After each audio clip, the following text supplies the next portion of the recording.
welcome to my media log for the month of October. This will just be me going over all the books I've read in the month, manga, music I listened to, shows I've watched, whatever I feel like including. There will be timestamps, but as always we will start with the manga. So it's about halfway through October, and the main series I've read through was I read volumes 5 to 7 of Who Made Me a Princess. I feel like y'all have been seeing a lot about this series on my channel recently, but Who Made Me a Princess is an isekai manhwa about our main character being isekai'd into this fantasy novel as the emperor's daughter, who later gets killed by the emperor. So she gets isekai'd as this character as a child, so her goal is to survive, and throughout the story she's trying to win over the emperor so he doesn't kill her later down the line. And if you remember my last month's video, volume 4 had a kind of instance that happened that really annoyed me, so that's why I kind of jumped right back into the series to try to see if that got resolved. And it still hasn't gotten resolved. I feel like they're dragging it on a little bit, but it's starting to get better in sort of how they're working towards the resolution. I don't want to say any explicit spoilers, but they're definitely ramping up on kind of the politics of this world in these ones, a little bit about the magic, family drama for sure, and there's only 2 more volumes left, so I'm really curious to see how it'll wrap up. It had a bit of a dip in the middle there for me, but I have hopes that it'll kind of redeem itself for sure.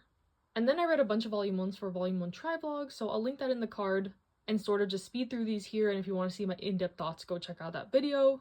But I can gush a little bit more about my favorite one from that video, spoiler alert, but I read volume 1 of the guy she was interested in wasn't a guy at all. This was a very anticipated release to me, and it definitely lived up to the hype. This one is about a girl in high school who stumbles upon this CD shop and instantly falls for the cashier there, who she thinks is this hot, mysterious guy who has really good music taste, but turns out that this hot, mysterious guy is actually her classmate at school, who is sort of hiding her identity at work. As they begin to grow closer through music, it becomes harder and harder for our kind of mysterious girl to hide her identity, and shenanigans ensue, but this was laugh out loud funny, so cute, I was kicking my feet and giggling. I feel the romantic progression is going to be very slow, but I really like this first volume. Centers heavily around music, which is something that is really important to me as well, so I found myself relating to both these characters a lot, and I highly recommend. Then I read a chunk of villainess manga. First we have In Another World, My Sister Stole My Name. This one is about a girl who has this mirror that she can communicate with another world with, but her sister gets sucked into the mirror and ends up stealing her identity, becoming engaged to the prince, and when our main character gets sucked into the world as well, she has to pretend to be another person. Her sister is pretty terrible in this world, so she's kind of like the villainess, and I really liked the setup of this story. I'll become a villainess who goes down in history. This one is about our main character being reincarnated into an otome game as the villainess, who she really admired when playing the game, so she is on a quest to be the best villainess ever, but it's really comedic, and her kind of plights to be the best villainess kind of backfire on her and just make everyone endeared to her, so I thought this was a really fun one. Beware the Villainess. This one is about our main character being kind of reincarnated into this novel as the villainess, and at first she kind of just wants to ride it out and live her quiet life, but she soon discovers that all the love interests for the heroine are pieces of trash. So she makes it her mission to kind of get these guys out of here to spare our lovely heroine from ending up with one of these guys. So this one is another one that was pretty comedic, and I'm intrigued to see the direction it goes in. When the villainess seduces the main heroine, this one is, as the title implies, about the villainess getting broken up with by the prince, and she ends up taking his mistress with her. And what ensues is kind of more like a slice of life about their romance together, and it's honestly pretty cute, even though it is pretty, smutty sexy, which is not really my vibe, so this one ended up not being for me, but I think it was kind of fun for what it was worth. Then we kind of have some royal palace setting romance. First we have Finding Camellia. This one is about a girl being kidnapped and being forced to live as the son of this duke guy. She is his illegitimate child, but his legitimate son is very sickly and weak, so they don't know how long he's gonna survive, and they want to have a backup heir in place. So our main character is growing up trying to hide her identity, and that becomes harder and harder as she grows older, and all she really wants is to go back to her mom and her home and not live this kind of royal lifestyle. I thought this one was okay overall. Nothing amazing, but not bad. The small animal-like lady is adored by the Ice Prince. This one I actually found really cute. In this kingdom, all the girls of marriageable age are asked to come to this ball so the prince can pick a fiancé. and our main character does not want to go. She makes herself kind of look as plain as possible to not get the prince's attention, but of course, this catches his attention in turn. So he proposes on the spot, she can't really refuse, and thus starts their little romance. The only thing is there's a large age gap between them, but other than that, I thought this one was really cute. Then we kind of had some fantasy romance, I guess. So first, Kind of a Wolf. This one is a companion piece to Fox-Colored Jealousy by the same author. This one is about a college student possessed by this wolf spirit, and his neighbor who kind of ends up helping him get through his wolfly urges. So this one was actually pretty cute other than the whole like wolf aspect things. So thought it was okay overall for a one-shot. The Hachioji Specialties Tengu's Love. This one is about a guy who moves back to kind of his hometown, rural countryside, and meets this Tengu girl who's kind of like a yokai, spirit, otherworldly being. And turns out he does something that leads to them being engaged, so they start this kind of cohabitation, shenanigans life. And I thought this one was okay too. I'm not a huge fan of the kind of supernatural ex-human type dynamic, but that's more of a personal preference. Same with This Wolf Is Not Scary. I thought this one ended up being kind of okay. This one is kind of in like a Beastar set world where people are half human, half animal hybrids, and our main character is a wolf, and his crush is a bunny, which is kind of a taboo pairing, literally Beastars, but yeah, I thought the art was really cute, but there's some kind of dubious consent situations that I wasn't super fond of, and I would not reread this or keep it around in my collection. Then we got some more kind of romance ones. So first, Springstorm and Monster. This one is about a girl getting a new stepbrother. He's a delinquent. She hates delinquents. Can we see where this is going?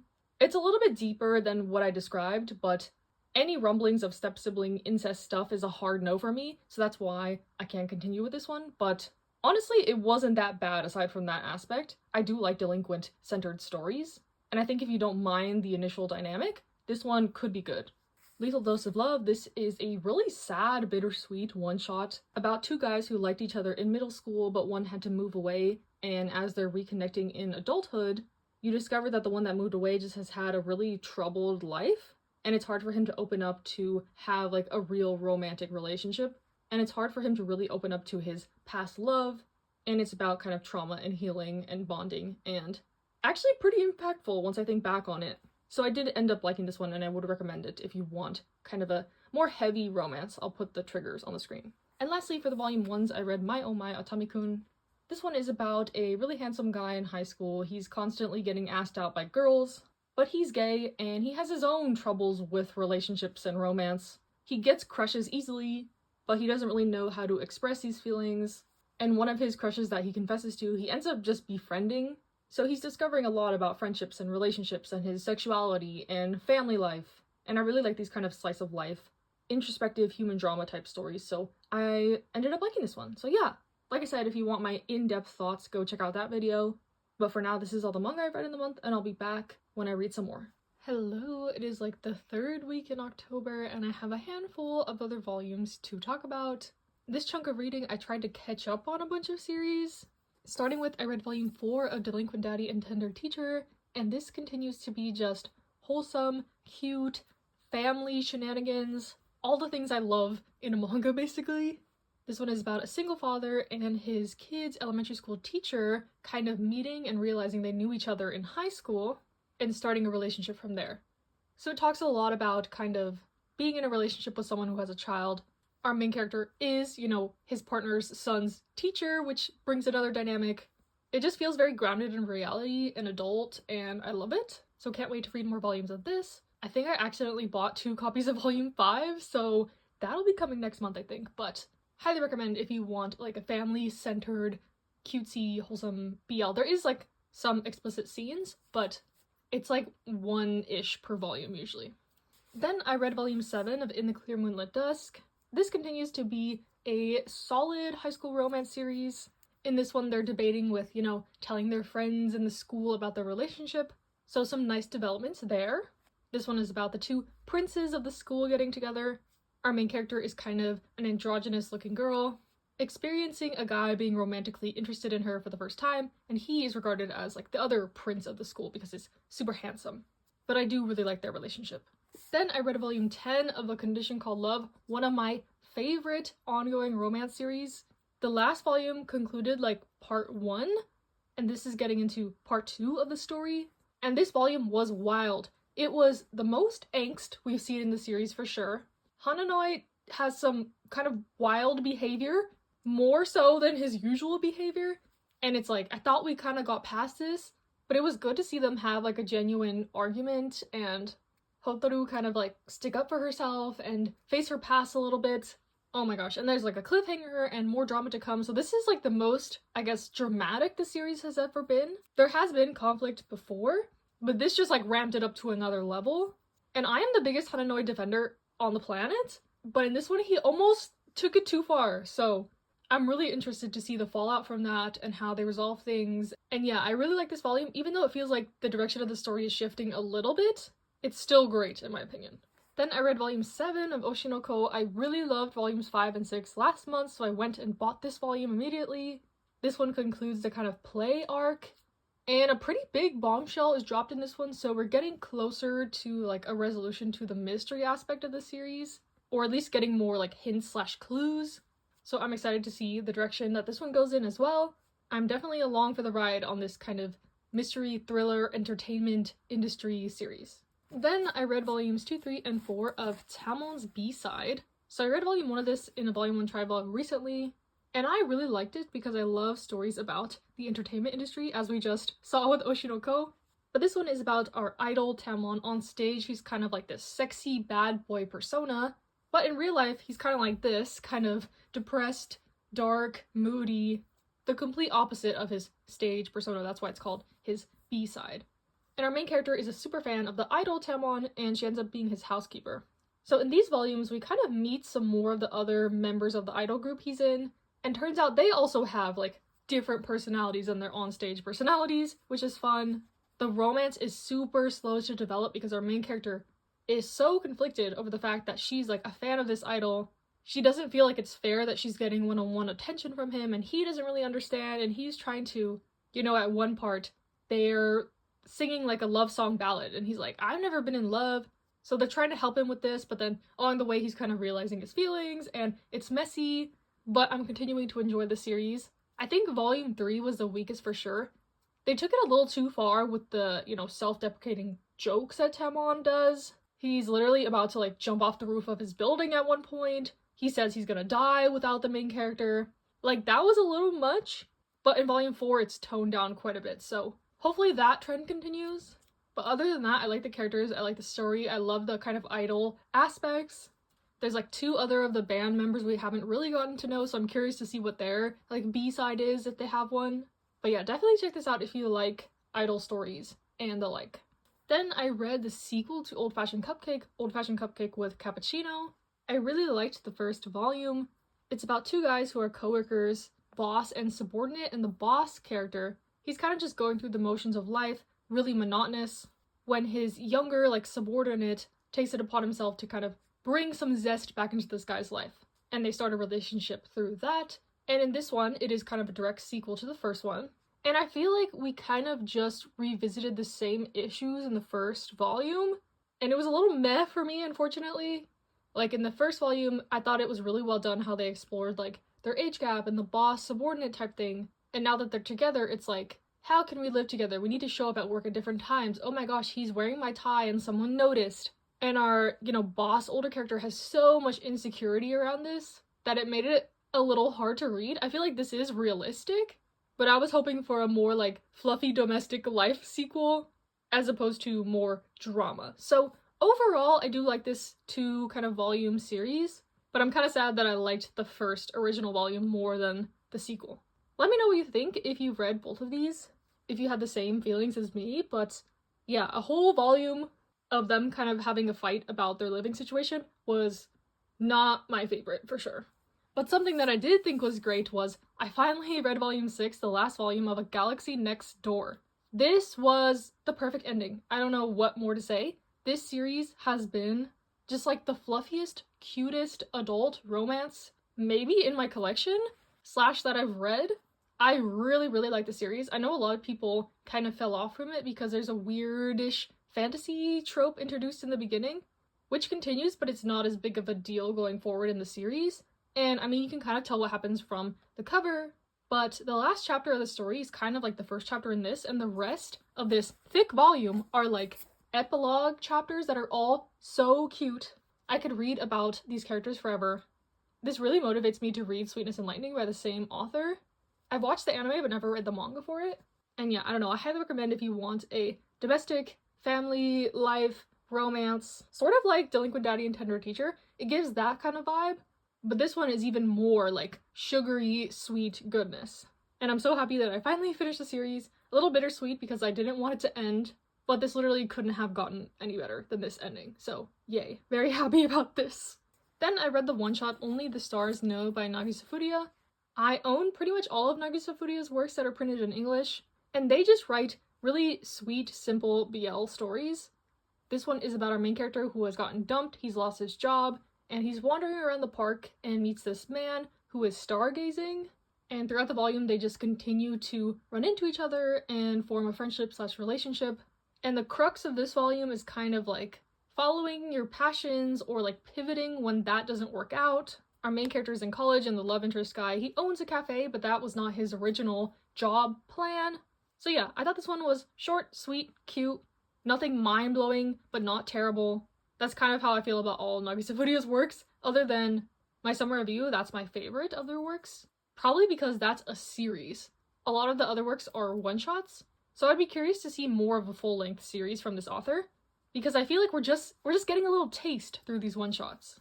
And I would continue to read more about these characters because I like them well enough, but I was satisfied by this little, contained story. And then I read volumes 11 and 12 of Spy Family. Spy Family is always a treat. The volumes come out so slowly, so I'd like to stock up a few if I can. But these ones were really fun, laugh out loud funny as always. We're getting a little bit more development between Anya and Damien, which is always cute to see.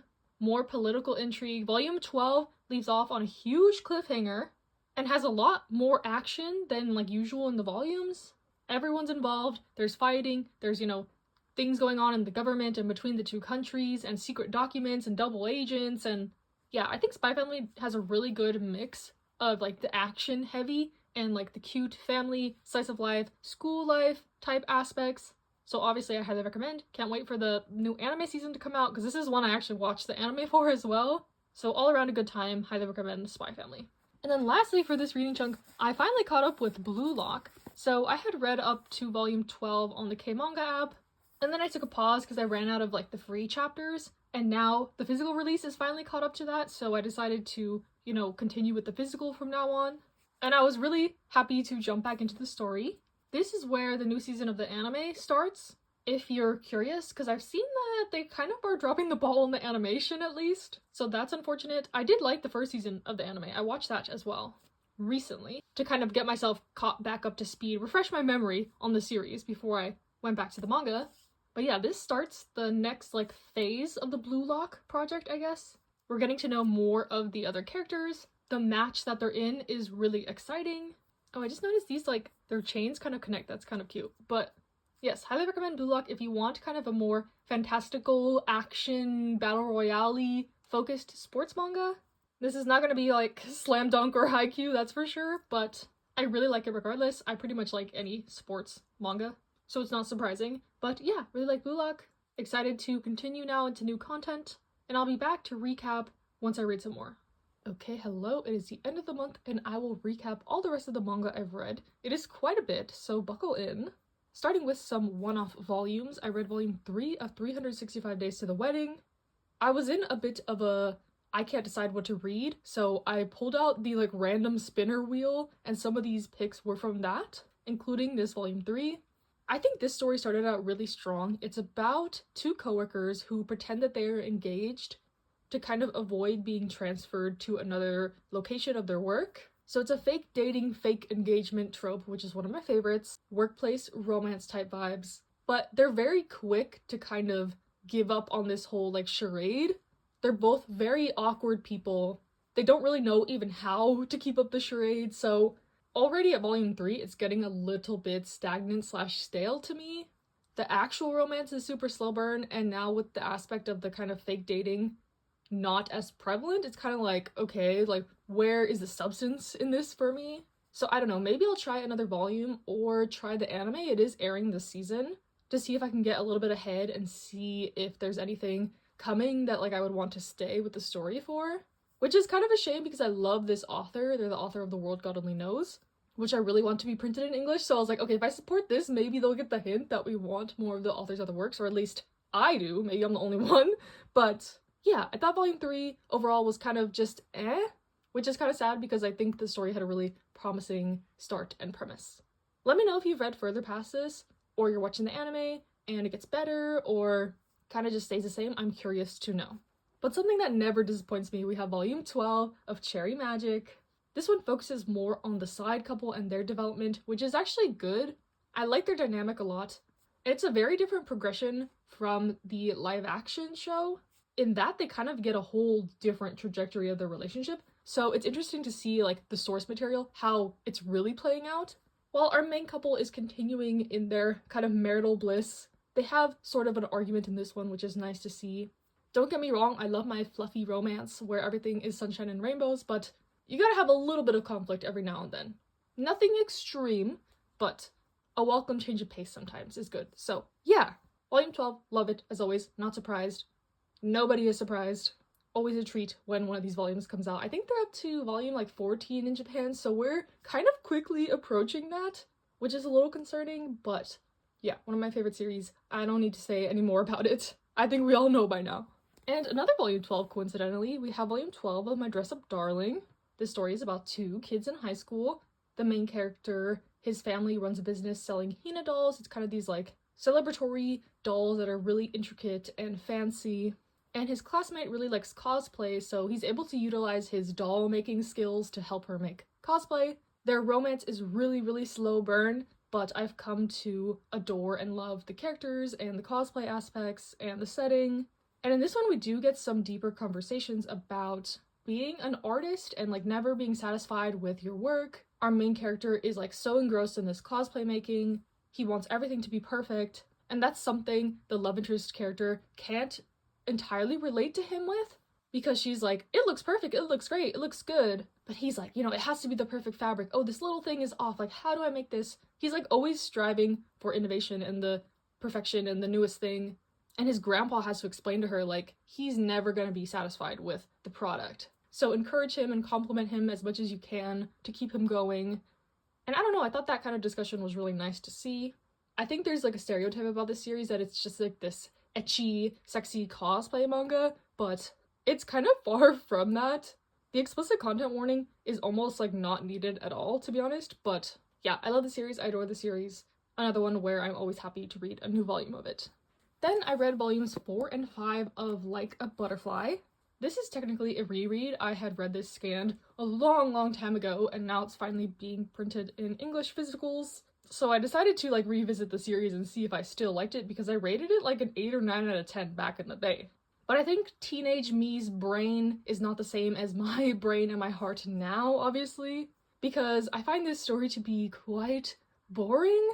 I think it's volume 4. Like, the whole volume is just them taking a walk. Like, he's walking her home, and the main 2 characters are like these very shy high school kids, and these walks home are just them like walking in silence and their internal monologues of like, should I say something? Oh my gosh, I should talk about my day. Like, oh my god, oh, like a cute puppy down the road, let's talk about that. Like, I get that it's supposed to be like endearing and cute, but a whole volume about, them just walking home from school, I don't think I can take much more of it. So sadly, I might like not continue with the series, even though I remember loving it. The nostalgia goggles were on at first, but now it's getting a little stale for me. I think there's like 12 volumes. So if you like the slowest of slow burn with beautiful art and like cute characters, I would recommend this. I would maybe recommend this for someone younger. I have gotten comments asking me like, what would be a good manga for my kids, or like someone in middle school, that kind of vibe. And I think this would fit that bill. Yeah, super cute, slow paced, nothing like complicated, hard to understand. So yeah, TLDR, I've kind of just moved on from this type of story, I think. And I don't regret, like getting back into the series, probably like at this point 10 years later, but I think it's time for it to go to a better home. Then I read volume 2 of Hidayasumi. This is another one that the spinner wheel chose, and so happy that it did. I continue to adore this series. It's just a quiet slice of life one about these two cousins who live together in this home. The younger cousin is going to art school and she's kind of just finding her way through that, making friends, improving her art, while the other cousin character, he's kind of stuck in just like a dead-end job, but he doesn't really care. He's kind of just floating through life. But you learn more about his backstory in this one and his past career and what happened with that.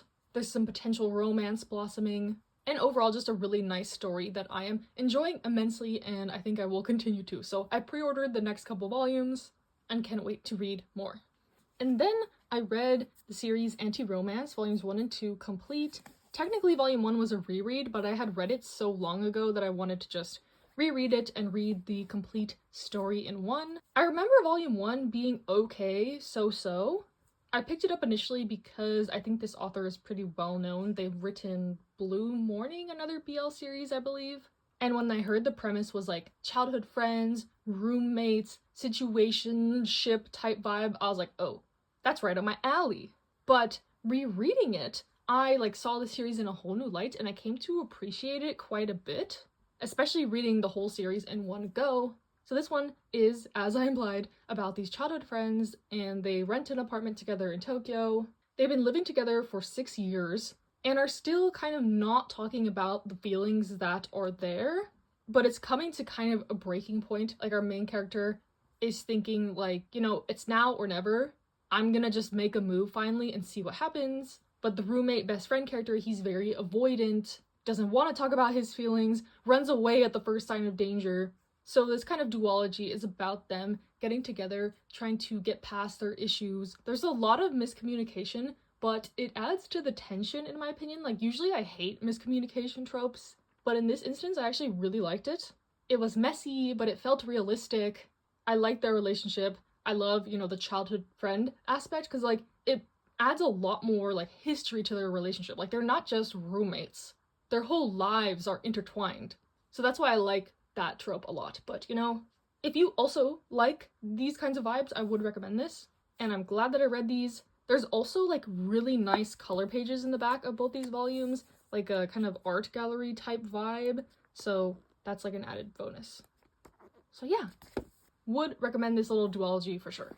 And then a big one that I finally caught up with, I read volumes 5 to 10 of Skip and Loafer.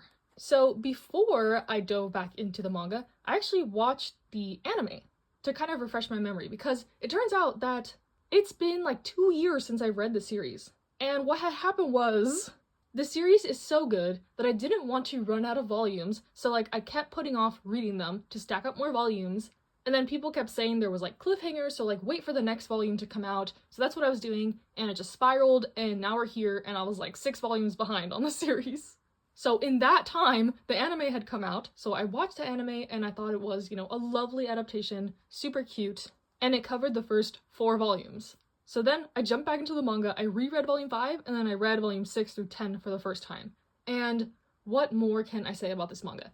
It is great. It is great. One of my favorites. I'm staring at my wall that has a ton of fan art for the series. I am obsessed. If you don't know what this one is about, it's about a girl from the countryside moving to Tokyo for high school, and she has these big ambitions. She wants to be at the top of the class president. She wants to become this, high-powered government official. So she's very set on these goals. But because she's kind of quirky, she's from the countryside, she doesn't immediately fit in with the class, and gets kind of, befriended by the really, popular handsome guy in her class, and that opens the doors to her, making more friends and stuff. So at its core, this is a coming-of-age, friendship, school life, high school story, but there's so many other aspects that makes this great. I especially love Shima's story, the main male character, and his trauma and his past, and how he views relationships and friendships, and his people-pleasing nature. It's all so raw and real, and I love Mitsumi's positive attitude and the way she draws people to her, even though maybe she's a little bit weird, maybe she's a little bit off to some people. She just marches to the beat of her own drum. And then there's other characters that have their own stories. Mitsumi's aunt especially has a really impactful story. She is trans, and the seamless inclusion of an LGBT plus character is unlike anything I've ever read in manga, I'm pretty sure. So yeah, the side characters, the main characters, everyone gets something, everyone gets a backstory, everyone gets development, and It's so good. I highly, highly, highly, highly recommend, and I'm so glad that I finally caught up with the story, even though it's a little bit bittersweet, because it's like now I want more volumes immediately, but I'll have to wait patiently. I think they did announce a season 2 for the anime, so maybe that'll come out soon. I don't know when volume 11 comes out, but yeah, eagerly anticipating more because I love, love, love, love this series. And the last series that I caught up with, I have much of the same feelings about as Skip and Loafer. I love this manga. So I read volumes 3 to 5 of our Not So Lonely Planet Travel Guide. It's very rare that I say this about a manga, but I think this manga is perfect. I love it so much. The same thing happened with this one as with Skip and Loafer. Like, the volumes were coming out quite slowly, so I didn't want to not have another volume to read. Like, these 3 volumes took over a year, maybe 2 years to accumulate, and the next volume doesn't come out until like April next year. So yeah, very slow to release, but so good. This one is about this couple, and they are traveling the world, and they decide that at the end of this journey, they're gonna get married, if they're kind of still together through this. So you just see them, you know, traveling the world. They're in like, you know, Europe, then they go to South America. This one, they're in like Central America. And I love their relationship a lot. They have really good communication. They're meeting new people, trying new foods, experiencing different cultures. There is talk about, you know, like how open they can be with their relationship in certain parts of the world. They experience homophobia. They experience very accepting people, like the opposite end of the spectrum. There's family members involved. There's talk of like what it would mean for them to be married. The catalyst to sort of this journey was our main character. He was very sick and in the hospital, and his partner couldn't really be involved legally in the process, so that was like a wake-up call to them to be like, okay, we need to make this like official in some capacity. But also, you only live once. Like, this was a very scary thing that happened, so let's experience the world. Let's do everything we want to do because, you know, you never know what's going to happen. So that's the kind of premise of this story. And I think it's really beautiful. I love the art. I love, you know, the inclusion of the different cultures. You can tell that there's a lot of research that went into this. I follow the author on social media, and they are also like a very vocal advocate of LGBT plus rights in Japan especially, so that feels good to me to support the series. So yeah, overall, if you take anything away from this video, read this, read Skip and Loafer. Like, words can honestly not express how much I love this manga. So thank you Tokyo Pop for bringing it, thank you author for creating it, thank you Barnes & Noble for like carrying these volumes. I don't know, you know, yeah. Thank you editor, thank you whatever magazine it's in. Preview for probably my like phase of the year. I need to look back and see if I included this in like any other years. But yeah, enough rambling, I'll shut up now, and we'll move on to the books. And moving on to the books, I have actually read 3 books so far this month, all in the same series. So I read The Selection, The Elite, and The One. So this series has been recommended to me, and I was in the mood for something kind of fun, YA. And at first, this fit that bill, but it quickly devolved into something a bit more chaotic, a bit more frustrating. But yeah, the premise of this one is kind of a mixture of The Bachelor and Hunger Games, but, you know, this does not compare at all to Hunger Games in terms of depth and quality. But this is set in sort of a dystopian United States. Again, hesitate to say dystopian, but the future, where there's a caste system and people are numbered 1 through 8, 8 being the bottom, the lowest of the low, while the ones are like the royalty. The prince has come of age, so they're holding this contest called The Selection, where all the girls of marriageable age in the country can apply to be part of this kind of group of girls that he gets to pick from. And our main character is a 5. Her family does struggle, but they're not like at the very bottom of the pyramid. She already has a boyfriend, but he urges her to apply because like this could, you know, improve our lives significantly. Because even getting into the program gets you a lot of money and fame, and increases your status. So she begrudgingly applies, and miraculously gets in. And her first encounter with the prince, she straight up tells him like, hey, I don't think I can fall in love with you, I'm already in love. What if I become your friend and kind of help you out, and give you like insight on the other girls, and tell you what's what? And the prince agrees. Our main character obviously thinks that he is like this stuffy, stuck-up prince at first, but throughout the story you learn that he's kind of just this sheltered guy. This is his one opportunity at true love, so he's taking it seriously. He has had struggles no matter what people think about him. So I actually liked him a lot as a character. And I really liked this whole competition aspect of all the girls vying for his affection and stuff like that, which originally drew me to the series. And I thought The first book was pretty good. The boyfriend that she had back home, they end up breaking up before she goes into this contest, but he ends up getting drafted into the military and becoming one of the guards at the palace. So of course, there ends up being a love triangle that drags on through the rest of the series. That was my main criticism. Like, the second book was literally all just about this love triangle. And she would change her mind, like, whichever way the wind flowed. Like, she would spend time with one of the guys, and then be like, I'm in love with him, oh my gosh, I'm risking everything for him, I'm getting married to him, whatever. Then she'll spend like a day away, and her feelings kind of fade, and then she'll like be with the other guy, and she'll be like, oh my gosh, I can't believe, like, yes, he's the one, he's the one. Like, homegirl cannot make a decision. Or one of them will do something bad, and she's like, oh my gosh, I can never forgive him, I can't believe this is his real personality, blah blah blah blah blah blah. But then when they explain why they did it and it makes sense, she's like, oh, okay, I mean, I guess you had to do what you had to do. So yeah, very loosely speaking, it is like the setup of Hunger Games. Like, the prince is like Peeta, her like hometown boyfriend is like Gale. But that's where the similarities kind of end.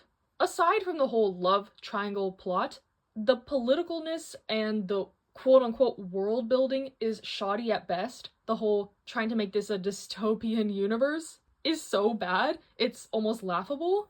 But in the third book, that's kind of the main focus. So I thought the first book was a good mixture of kind of everything, even though it was kind of silly and I had to overlook the technicalities of this kind of world building. But then the second book was all about this annoying love triangle, and the third book was just this weird attempt at this political thriller almost. I don't know, there's like the North and the South are trying to have an uprising, but the South are, really aggressive and evil, while the North are just, wanting peace in the land. Sound familiar? Yeah. And there's constant, attacks on the palace, and people want the caste system to end.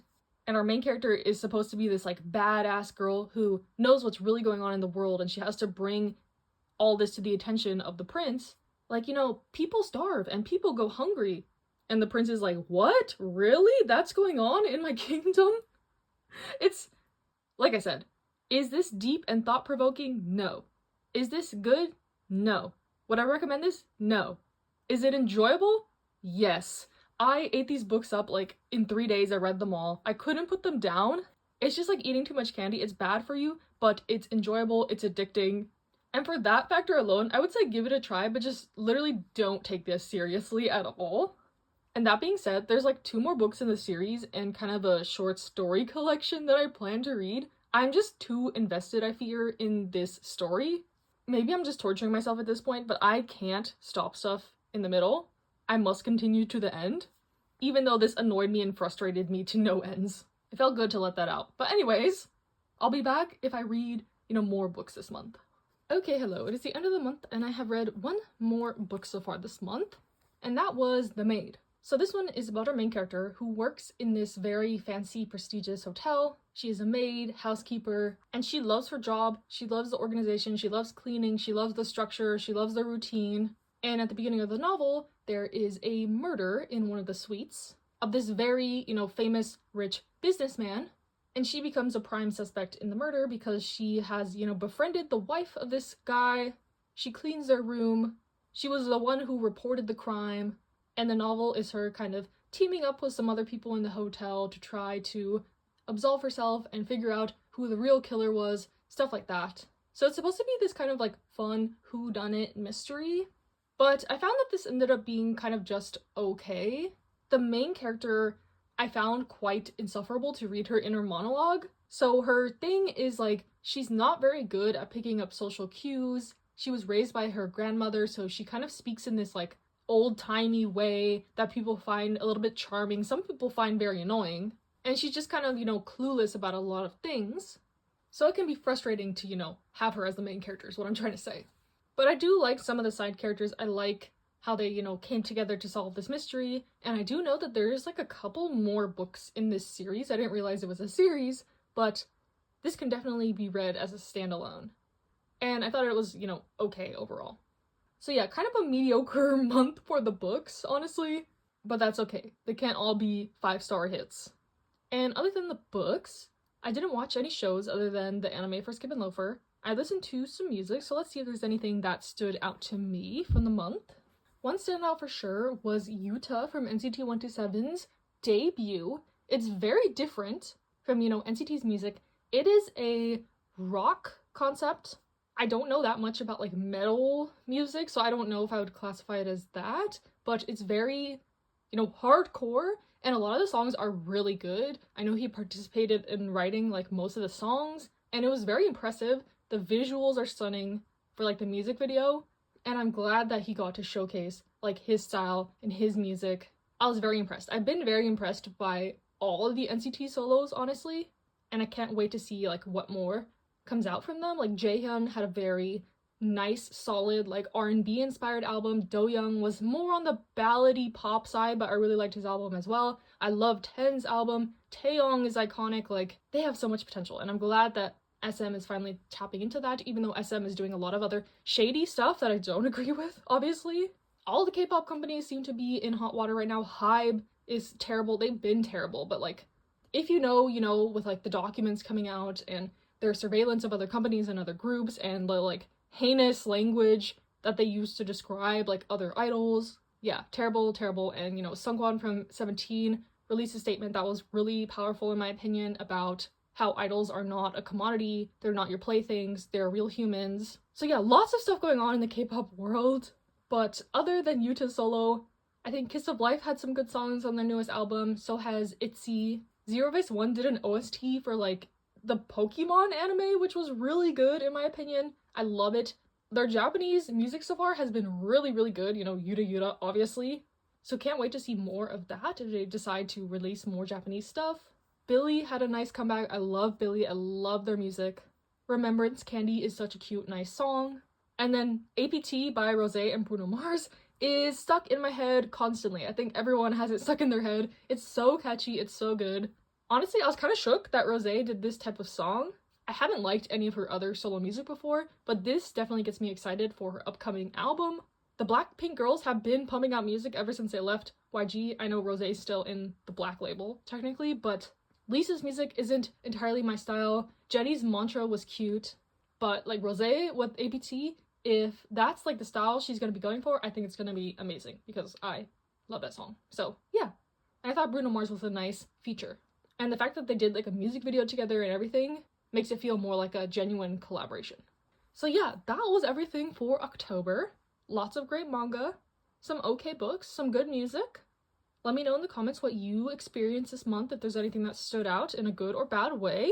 Hope you enjoyed the video. Stay safe, stay happy, stay healthy, and I'll see you in the next one.